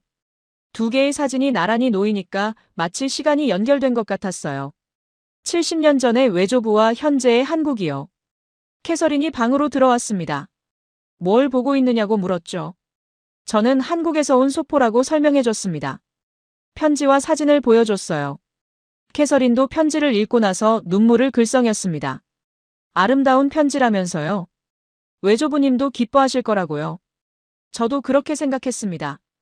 외조부는 이미 돌아가셨지만 어딘가에서 보고 계시다면 분명히 기뻐하실 거예요. 그날 밤 창가에 앉아서 밤하늘을 바라봤습니다. 별이 반짝이고 있었어요. 저는 조용히 혼잣말을 했습니다. 외조부 감사합니다. 외조부가 지켜주신 덕분에 오늘의 한국이 있습니다. 저도 제 방식대로 그 나라를 위해 뭔가를 했습니다. 진실을 말했거든요. 외조부가 자랑스러워하셨으면 좋겠습니다. 바람이 살랑 불어왔습니다. 마치 외조부가 대답해주는 것 같았어요. 잘했다, 제임스. 자랑스럽다. 저는 미소를 지었습니다. 그리고 결심했어요. 앞으로도 진실을 말하는 사람이 되겠다고요. 두려워도 물러서지 않겠다고요. 그게 외조부에게 보답하는 길이니까요. 책상 위의 사진을 다시 한번 바라봤습니다. 외조부의 젊은 모습과 낙동강의 군인들. 그리고 옆에 놓인 감사장. 모든 게 연결돼 있었어요. 과거와 현재가, 한국과 미국이, 외조부와 저가요. 이야기는 계속됩니다. 한국도 계속 성장할 거고 저도 계속 기록할 거예요. 그리고 언젠가 제 아이들에게 이 이야기를 들려줄 겁니다. 할아버지의 할아버지가 지킨 나라에 대해서요. 그 나라가 얼마나 대단한 나라가 됐는지요. 그게 제가 할 수 있는 일이니까요. 기억하고 전하는 것. 그게 분석가인 제가 세상에 줄 수 있는 선물이니까요.